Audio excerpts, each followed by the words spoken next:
भीड़ लगी हुई थी।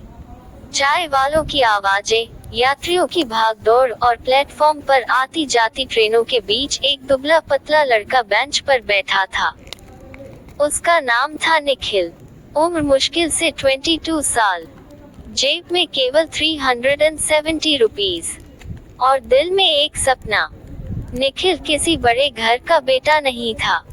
उसके पिता स्टेशन के बाहर साइकिल पंचर की दुकान चलाते थे। घर में 5 सदस्य थे। कई बार ऐसा होता कि महीने के आखिरी दिनों में गैस खत्म हो जाती और परिवार लकड़ी के चूल्हे पर खाना बनाता। लेकिन निखिल की आंखों में गरीबी नहीं, सपने रहते थे। एक अजीब मुलाकात। उस दिन वह नौकरी के इंटरव्यू के लिए दूसरे शहर जा रहा था। ट्रेन लेट थी। पास में एक बुजुर्ग व्यक्ति अखबार पढ़ रहे थे। अचानक उन्होंने अखबार मोड़ा और निखिल से पूछा, बेटा, जिंदगी में सबसे बड़ी दौलत क्या होती है? निखिल ने कहा, पैसा। बुजुर्ग मुस्कुराए, नहीं, सबसे बड़ी दौलत सही जानकारी होती है। निखिल को बात समझ नहीं आई। फिर उन्होंने अखबार में छपी बिजनेस खबर दिखाते हुए कहा, आज जो खबर छोटी लग रही है, 5 साल बाद वही किसी को करोड़पति बना सकती है। ट्रेन आ गई। दोनों अलग हो गए, लेकिन वह एक वाक्य निखिल के दिमाग में बैठ गया। सही जानकारी सबसे बड़ी दौलत है। नौकरी और बेचैनी। निखिल को एक वेयरहाउस में नौकरी मिल गई। 12 घंटे की ड्यूटी, 14,000 रुपीस महीना। शरीर थक जाता था लेकिन दिमाग नहीं। रात को वह बिजनेस समाचार पढ़ता, कंपनियों के बारे में जानता, नई टेक्नोलॉजी समझता, सरकारी नीतियां पढ़ता, दूसरों से अलग रास्ता। उसके साथी सैलरी मिलते ही मोबाइल बदलते, महंगे कपड़े खरीदते, वीकेंड पर घूमने जाते। लेकिन निखिल हर महीने 2000 रुपीस बचाता। लोग मजाक उड़ाते, कहते, 2000 बचाकर अंबानी बनेगा क्या? निखिल मुस्कुरा देता। उसे पता था कि हर बड़ी इमारत एक ईंट से शुरू होती है। पहला निवेश। एक दिन उसने एक ऐसी कंपनी पर रिसर्च की जो सोलर ऊर्जा के उपकरण बनाती थी।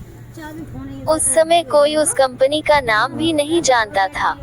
न्यूज चैनल उसे नहीं दिखाते थे। सोशल मीडिया पर उसकी चर्चा नहीं थी।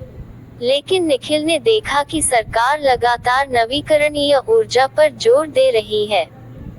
उसे लगा कि आने वाले वर्षों में यह क्षेत्र बड़ा हो सकता है।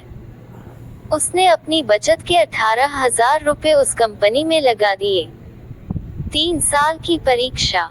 पहला साल गया, कोई फायदा नहीं। दूसरा साल गया, शेयर थोड़ा नीचे चला गया। दोस्त हंसने लगे। परिवार ने कहा, निकाल लो पैसे। लेकिन निखिल रोज कंपनी की रिपोर्ट पढ़ता था। बिजनेस बढ़ रहा था, उसे भरोसा था। अचानक बदलाव। फिर एक दिन बड़ी खबर आई। कंपनी को एक विशाल सरकारी प्रोजेक्ट मिला। धीरे धीरे निवेशकों की नजर उस पर पड़ने लगी। शेयर बढ़ने लगा।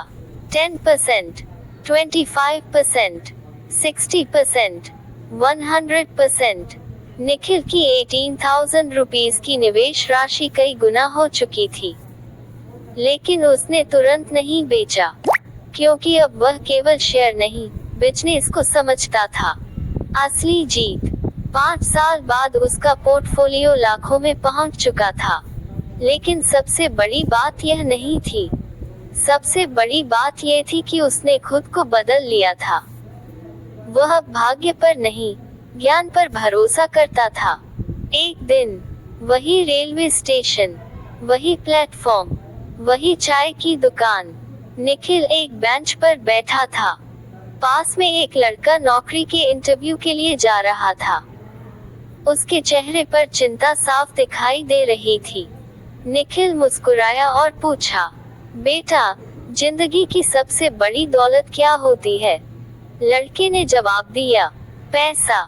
निखिल हंस पड़ा, बिल्कुल वैसे ही जैसे सालों पहले वह बुजुर्ग हंसे थे।